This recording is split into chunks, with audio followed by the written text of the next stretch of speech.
Mr. DJ Rose, Verteezy, and C's, welcome you to the No More Black Tears podcast. Black tears that's heaven sent. Barack the first black president. I love my black skin. I love walking in black excellence.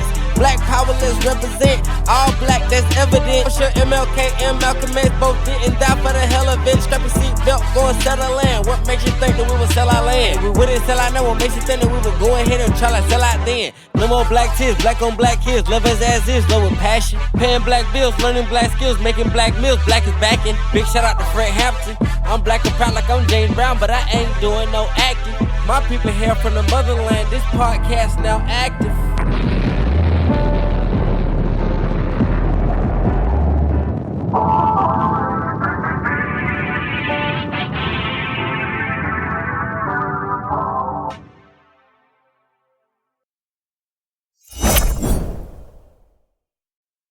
No More Black Tears Radio, No More Black Tears podcast.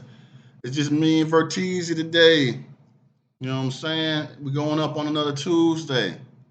It all happened in the week, man. Verteezy, man, how you doing? Shit, man, we doing great, man. This week in sports, y'all. It all happened in the week. So, this week in sports, we're going to start with championship weekend in college football.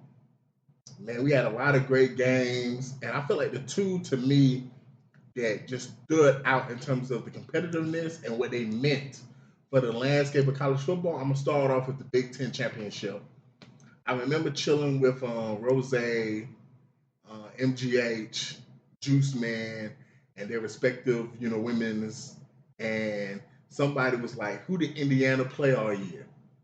And MGH, Indiana played them Buckeyes.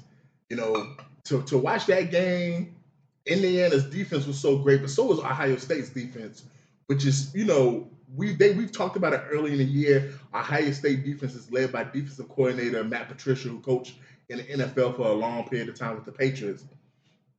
But Indiana's defense, to do what they did against that Ohio State offense, because Julian Sayon has been in the not the MVP race, the Heisman race. Jeremiah Smith has been outstanding. He wasn't as good as he was last year, but he's still been top. And Cornell Tate, man, he's been a premier receiver in college football this season too. And those weapons on the Ohio State offense ain't nothing to fuck with. And Indiana pretty much kept that offense in check.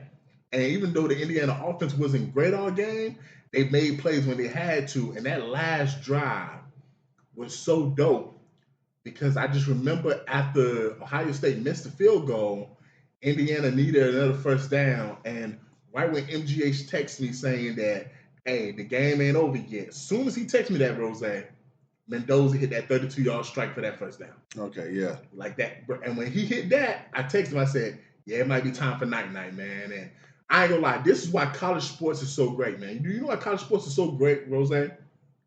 That post-game interview by Mendoza. The energy he showed in that is why people love college football. Like, I'm an NFL guy, but seeing that will make you understand why people love college, because it's the passion in that. Like how enthusiastic he was, how happy he was. Like that's a big win for them to beat Ohio State in the Big Ten Championship.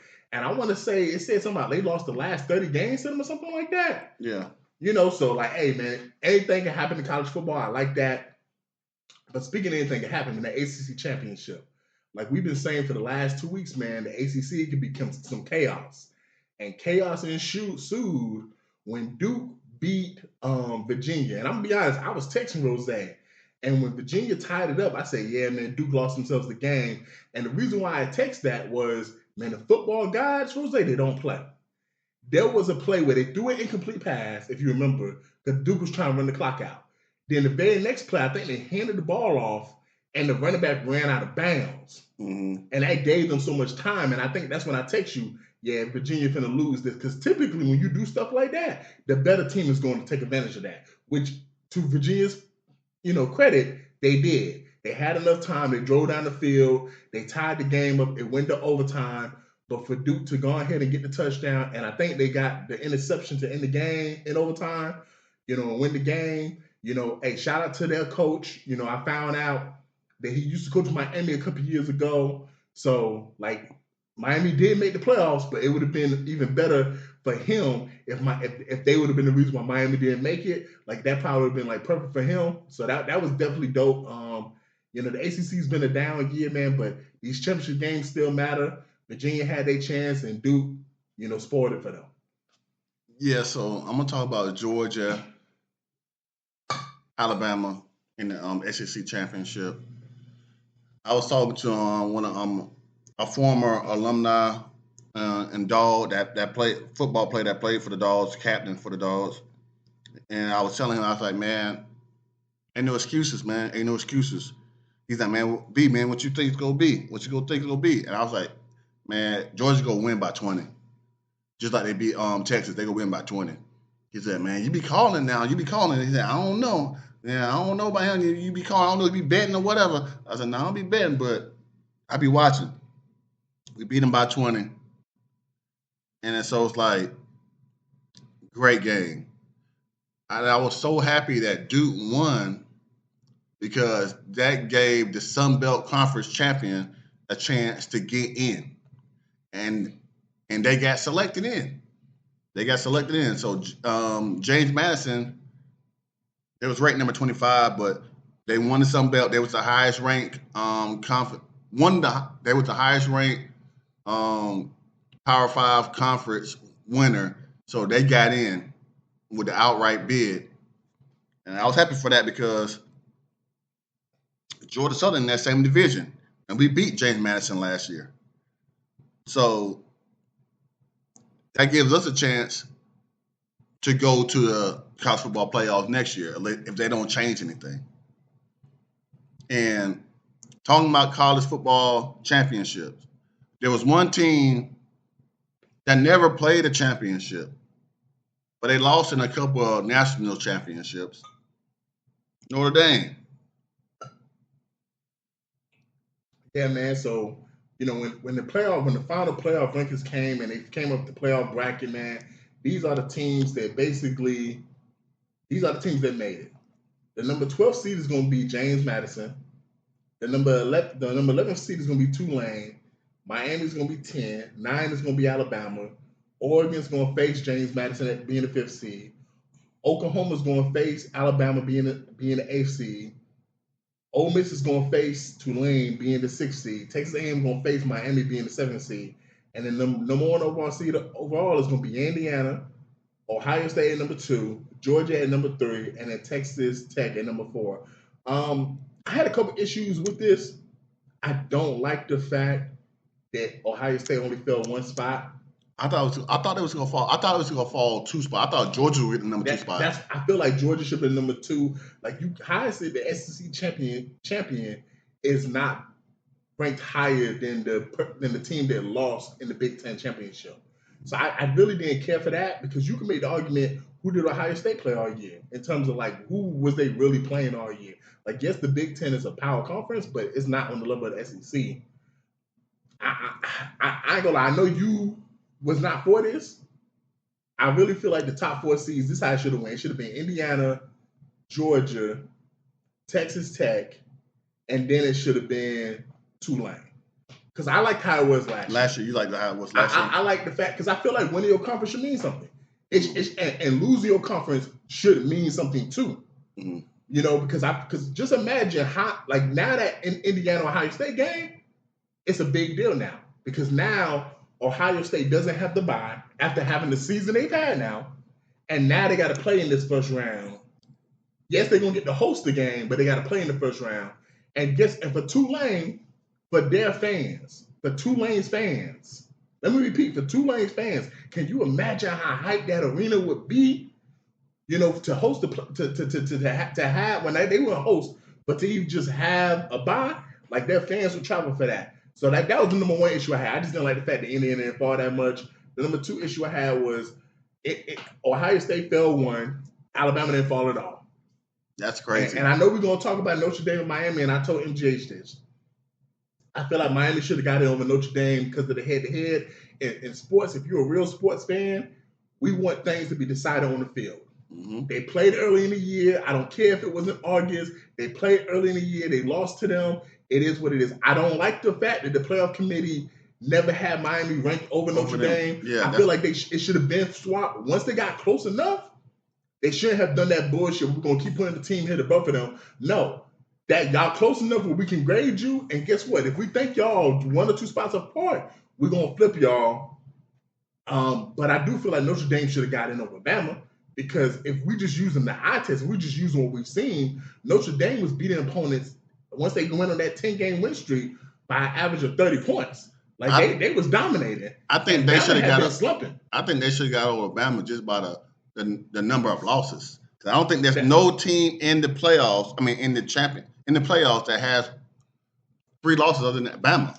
So I'm gonna say this right here. I don't care about the losses because I don't want to punish you for losing your championship game because you got there, because it's not Mississippi State and Texas A&M and Oklahoma sat at home while Georgia and Bama beat up on each other. So I don't want to just say, oh man, y'all lost. Let me make this clear. I feel like Bama should not have gone in because they got embarrassed. Had they lost by like 1 touchdown, 1 point, like Indiana did, okay, I would have been cool with Alabama not falling off or falling to 10. Because I would have been like, yo, you facing the number 2, number 3 team in the country in your championship game. Like, okay, that's not a guaranteed win. But when you got embarrassed by Georgia, that just showed me, oh, you're not playing at this level. Like, I don't want to see that matchup again. I don't want to see Georgia and Bama in 3 weeks from now. Nah, y'all played one time in the regular season. Y'all played again. I don't want to see y'all for a 3rd time play or whatever. I'd rather see Notre Dame with Jeremiah Love and Marcus Freeman, the coach, have a chance in the tournament. So that was my biggest issue with the rankings. And my only thing, if I give it to you, Rose, is y'all bitch ass niggas shut the fuck up. Please shut the fuck up. I'm tired of this complaint. I don't want to see James Madison and Tulane. I don't want to see them. We were the 12 best teams in the country. We should have got Texas. We should have got this team. Shut the fuck up, bro. Because the playoffs need to be all intrusive. This happens in the NFL, bro. That somebody from the NFC South is going to win that division and make the playoffs. It might be the Bucks, and the Bucks just lost to the Saints. It could be the Carolina Panthers. Hey, guess what? Somebody from the AFC South going to make it to the playoffs. It might be the Jags. It might be the Texans. Hell, if the Colts get their shit together, somebody from that North going to win, AFC North going to win. And the Steelers and Ravens look like garbage right now. I don't give a fuck. If you win your conference, you deserve to be here. Because Boise State made it last year. And what are y'all going to say if James Madison, they got players too now. Tulane got players too now. If they show up and beat one of these teams, and I'm not saying they will, what we going to say then? Now, they deserve that. This is what sports is about. Everybody should get opportunity. And if you in them Power 5 conferences, then guess what you need to do? You need to start thinking to yourself, well, maybe I need to move to Tulane's conference. Maybe I need to move to James Madison conference. And guess what? The downside is you ain't going to make as much money as you make in the SEC or the ACC or the Big Ten. But you got to make choices. Hey, Notre Dame got to make a choice. Are we going to stay independent or are we going to go to a conference? Because had they played in the conference championship game, they'd probably be in the playoffs this weekend. So, like, yeah, I'm tired of the complaints about I don't want to see Tulane, I don't want to see James Madison. Football ain't like these other sports, man. Anything can happen on any given Saturday or Sunday. And just because we think this is going to happen, but we've seen a lot of upsets throughout the history of college football, from when Boise State beat Oklahoma, from when East Carolina used to upset teams all the time. So, hey, man, I'm rooting for James Madison and Tulane. And more importantly, even if they get blown out, just as a fan, Rose, how would you feel as a Georgia Southern alum, knowing that your team just in the playoffs? And it'd be awesome. Exactly. Especially if they was facing a team like Alabama, where it's like, you know what, realistically, I can technically travel to that game. Like, hey, man, them Tulane fans might show up, them James Madison fans might show up, bro. So, hey, respect to them. Yeah. I can give 2 F's about Notre Dame's feelings, because I've been saying this all year long. They've been giving Notre Dame the BOD, the big old dick, all year long. And I'm not talking about, giving to them. I'm talking about Notre Dame's a hoe. So they be getting served. They loving it. Like, oh yeah, give it to me, daddy. Give it to me, daddy. Give me all these rings. Oh, we lost 2 in a row. Oh, we still in the top 25. We above everybody else because we Notre Dame. Oh, give it to me, daddy. Y'all some hoes. And I hate it for your coach, but everybody else and the everybody above the coach, and I hate it for the players, but y'all chose to go there. The players chose to go there. Y'all got paid. Only person I really hate it for is the coach because he's a black man like me, but he need to come to the SEC. Show me what you really made of. If you that good of a coach, come down here. Why you ain't leave there so you have a chance to go to the playoffs every year? Don't try to be the scapegoat. Notre Dame always trying to be the scapegoat. Like, oh yeah, we're independent, but we play the ACC, and y'all get mad. Y'all trying to blame ACC for pushing Miami. They did what they were supposed to do. What? Yeah, they did it. Hey, man, ACC did what they were supposed to do, man. Like, so we just because we fuck with you, we supposed to allow our whole conference to miss the playoffs? No. Like, come on now, man. Like, hey. But I say this, ACC, y'all fucked yourselves with that. With where y'all do y'all tiebreakers, bro. Because it should never been Duke versus Virginia.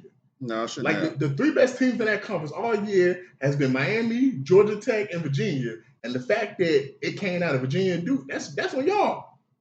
True, but it is what it is, like the people say. Hey. Before we move on to the NFL, just your quick thoughts on that first round. And do you have the first round at your disposal, Rose? Let me see it real quick. Like, just what's your thoughts on those first round matchups, real quick? Give me Oregon over GMU, James Madison. Give me Alabama over Oklahoma. Give me Tulane over Ole Miss. And give me Miami over Texas A&M. Yeah, man, I'm feeling Texas A&M over Miami. I'm feeling Oklahoma over Bama. And I'm going to be honest, I don't know which game, but one of them schools that people talking shit about, Tulane or James Madison, one of them going to win that game, bro. I don't know which one, but like one of them going to win that game, bro. I saw Tulane play. They play pretty good. Like, because that's how the football guys, when you start talking too much shit, hey, shit come back the other way, man. So, hey, moving on to the NFL, somebody who did not get to compete in the college football playoffs is Shedeur. Man, games last week, the Browns against the Tennessee Titans. Told y'all, ninjas. We got to see the number 1 overall pick, Cam Ward, going against the second best quarterback that was drafted. The second best quarterback that was drafted. Even though he got drafted in the 5th round, Shedeur. And Shedeur outplayed Cam, man. Shedeur had 364 yards passing, 4 total touchdowns, 3 passing, 1 rushing. He did have 1 interception, but he led them down the field on a game-tying drive. Unfortunately, Kevin Stefanski took him off the field, ran some kind of wild cat, crazy reverse for the 2-point conversion, and they lost the game. This game right here just showed Shedeur should win the first round. And not only should Shedeur win the first round, he should have went top 10. Because we have not seen none of the rookie quarterbacks have this type of game. None of them have thrown for this many yards in the game so far. Not Jackson Dart, not Cam, not Tyler Show, not Dylan Gabriel. None of them niggas who got drafted has done this. Now, to be fair, Jackson Dart has consistently looked the best, even though he hasn't thrown that many yards. Like, it is what it is. But Shedeur showed that, man, something fishy was going on in that NFL draft. But more importantly, he's showing something's fishy going on with that Cleveland coaching staff, because Kevin Stefanski, how did you have this nigga in practice? And for week 14 now, week 12, week 13, but how many weeks we in the season, from mini camp to off season to OTAs to preseason to now, where we week 14 now, you thought Dylan Gabriel was a better quarterback than Shedeur. Bruh, either you doing a dereliction of your duties and you sabotaging the team, and if that's the case, you gotta go. Or your ass just don't know what you're looking at, and guess what? You gotta go. So shout out. Or he just doing his job. He's doing what he was told to do. The owner ain't telling him to do that because they say the owner the one who wanted should do it there. Hey, last time I checked, he signed the check still. He do, man. So he do what he want to do. What Jerry Jones do? Jerry Jones do what the fuck he want to do. All right, because he the what? The owner. Okay, so if he want that slave, he gonna pick that slave. He said, "I want that ninja right there. That's a big buck right there." Hey, the owner wanted should do it. He should have picked that buck then. He should have, bro. So that shit was crazy, man. But in terms of meaningful games, that Packers-Bears game, that was a pretty good game. Caleb had a chance to bring them downfield to win the game. He lost in the game, unfortunately, on the last when he threw that interception on 4th and 1. We can argue, should they have thrown it on 4th and 1? Should they have ran it? But I just want to shout out, Jordan Love, man. Like, Jordan Love played a hell of a game, man. He had like 234 yards, 3 touchdowns. Jacobs had 86 yards rushing, 1 touchdown. Christian Watson had 89 yards and 2 TDs. They have a balanced team in Green Bay. And I feel like that's what's kind of boring about Green Bay when you watch them play. Like, Jordan Love doesn't throw for 400 yards in a game. He just consistently throws to something. Jacobs doesn't go for 150 and 200 like some of these other running backs do sometimes. But he consistently gets you between 60 and 100 yards rushing and a touchdown. And then Christian Watson, since he's been back healthy, he's been playing like that number 1 receiver that they drafted a couple of years ago in the first round. And if them 3 people can play as well as the rest of that receiving cast, that offense is like probably going to be a top 10 offense. That defense has already shown it's a top 5 defense in the league with Michael Parsons and them boys. Like, the Packers are probably going to win that division, and they're going to be a threat to get to the Super Bowl because it's not too many teams that's going to want to face the Packers in the playoffs, man, especially with the way a lot of the other teams in the NFC is looking, because right now the Eagles are looking shaky. The Rams are looking good. Right now, if I had to just guess, I think the NFC Championship game would probably be the Packers and Rams at this very moment. I'm going based off of what I'm seeing in NFC. And then just lastly, man, we might not get no playoff football in Kansas City this year, man, because, man, after that game against the Texans, bro, I just don't know what they're going to do. I just don't know what they're going to do, Rose. Like, they're going to have to win out just to get themselves a chance. And I said last week, it was already going to be slim because of all the tiebreakers they don't have. But shout out to C.J. Stroud, man. He came back and he looked decent in this game. But that defense in Houston, man, I've been saying for the last couple of weeks, man, don't nobody want to face the Houston Texans in the playoffs, man.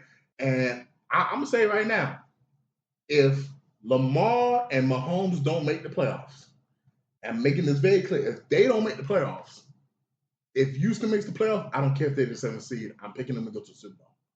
If Houston makes the playoffs, I don't care if they're the 7th seed, I'm picking them to go to the Super Bowl, long as that man Mahomes not in the playoffs, and long as the 2-time MVP Lamar's not in the playoffs, I'm picking them to go to the Super Bowl because that defense is just too good. There's not a quarterback that will be left standing outside of Josh Allen. And yes, Josh Allen's a great quarterback, but the weapons on that offense is so horrendous.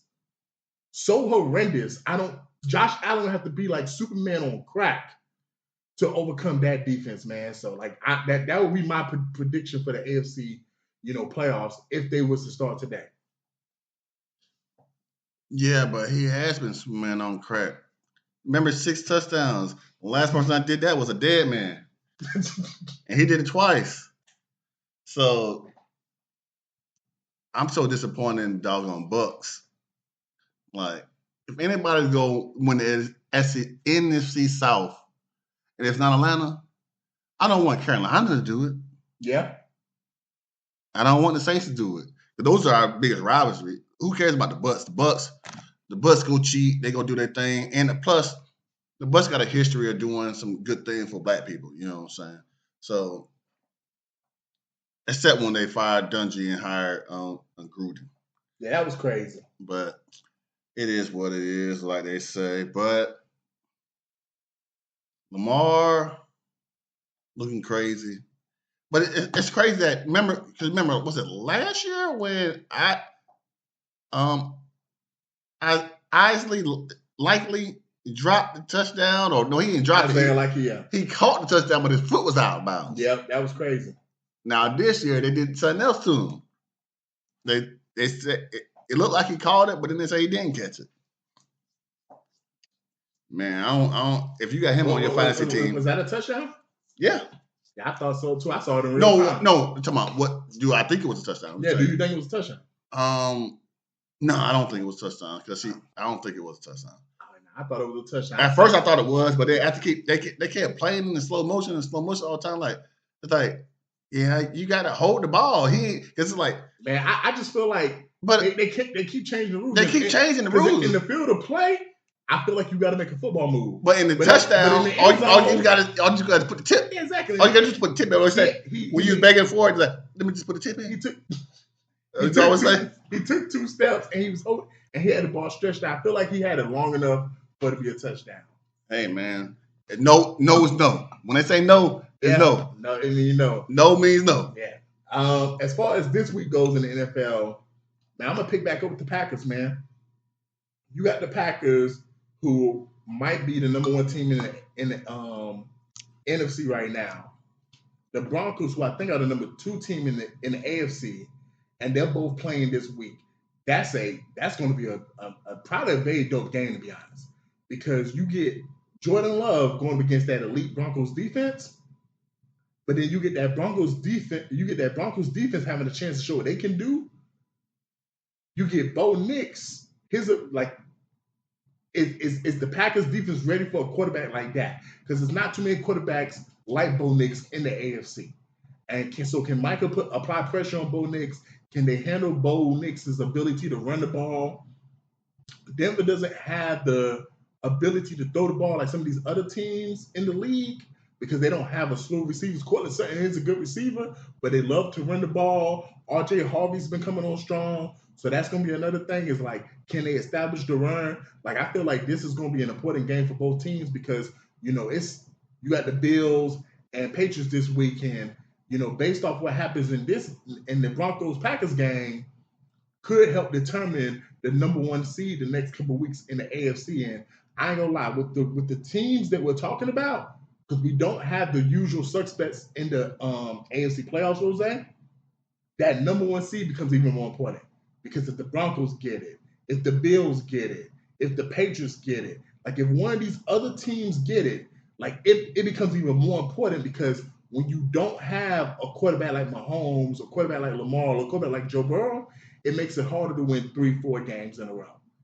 So to have that, and then to know that the AFC is going to run through Denver, or the AFC is going to run through New England, which is to me probably 2 of the hardest places to play in the AFC. That's going to be very important. And then for the Packers, can you just imagine if we find out before the playoffs start, Roseanne, the playoffs is running through Green Bay? Yeah. It is hard to win in Green Bay, man. I've only seen 3 quarterbacks win in Green Bay in my lifetime that I can think of in the playoffs. Like I seen Vic do it, I seen Eli do it twice, and that's it. Has anybody else won in Green Bay? That I can't think of nobody else who's won in Green Bay. Like it's a very hard place to play during playoff time football. And then Chargers Chiefs, man, that's gonna be an important game too. Like this is the Chiefs' last hurrah. Like the Chargers won Monday Night Football. It was an impressive win by them to beat the Eagles on Monday Night Football. I thought the Eagles were going to win when they got to playoffs. I mean, got to overtime, but Chargers did their thing. Justin Herbert's banged up, so salute to him. Pat, I said it for the last 2 weeks in a row. I got to show up this game. If y'all lose this week, y'all might as well shut down for the rest of the year. And I think it's even sadder, man, because this is probably the end of Travis Kelce, don't you think? We've been saying all season, like, he probably going to retire. And it's going to be sad to see one of the greatest tight ends of all time have to retire and not finish his career in the postseason, man. Not for him, it won't be sad. It will be sad because it's like if Tim Duncan would have missed the playoffs this last year. You're known for winning, and you don't get a chance to win. It'd be like Chris Paul getting cut. That ain't on the same level. So yeah, man. But that's gonna be a big game, man. And plus, the Chiefs Chargers, they always have some of the best games in the NFL the last couple of years. That's always a good game. So I'm excited for that game this week. Yeah, the game of the week for me is going to be Ravens and the Bengals. The Bengals are pretty much out of it, but they can play spoilers. They can play spoilers because Ravens got to face the Steelers again, but the Bengals can ruin their season right now. Joe Burrow came back playing good. Want to see that game. You mentioned the Bills and the Patriots. That's gonna be a great game, I believe. Also the Browns, the Bears. Shador playing another NFL team this week. He's only played one NFL team so far. So we're gonna see him play another NFL team this week, and he gonna show them when they gotta go. He gonna show them what they got. He gonna show them what they got. So Vegas not an NFL team? Nah. Georgia could beat them boys. And Georgia could definitely beat Tennessee. So we gonna see him play another NFL team. I can't wait to see that, because after this there'll be no excuses. But Shador, you still owe me some money. So you still owe me some money. You ain't getting right till you give me my money. Give me my money. Because I put my money on you, top 10 pick, and you disappointed me. Because all them addicts you be doing. You owe me. And Cowboys, Vikings. Cowboys still got a chance. Yeah, they went out. Cowboys still got a chance. Even though they lost last week, they still got a chance. Well, lost Monday against Detroit. They still got a chance. So. Sure, man. Any final thoughts? Yeah, man. Asia Wilson back in the news again. She won Times Magazine named her the Athlete of the Year. And she said she ready to have some babies with Bam. She said that for her? Yeah, she said she ready to have some babies with Bam. Oh, that's what's up. So we waiting. You know what I'm saying? We want to see what the monsters gonna look like. Like Monstars? They might be. They might be all-stars. Either way, they gonna be balling. Yeah. They gonna be balling. They gonna be playing some kind of sport. How about you? I've been talking about the John Cena retirement tour for the last couple weeks. I'm not even going to talk about his professional career right now, because this is his last match this weekend. I want to talk about the person outside the ring. Man, a lot of people don't know John Cena got the record for Make-A-Wish kids. Like, he done made over 650 wishes. Like, I think people don't understand when it comes to like why wrestling fans go so hard for their fandom. When you're a fan of a musician, when you're a fan of a movie star or another celebrity, a lot of times those people just are very shitty to the fans. A lot of the people who wrestle are very good to the fans, and they do a lot of stuff outside of the ring. Like, I don't think people understand how much of an accomplishment that's been for John Cena to go out his way and basically make sure that 650, children that was, on their deathbed, he made their wishes.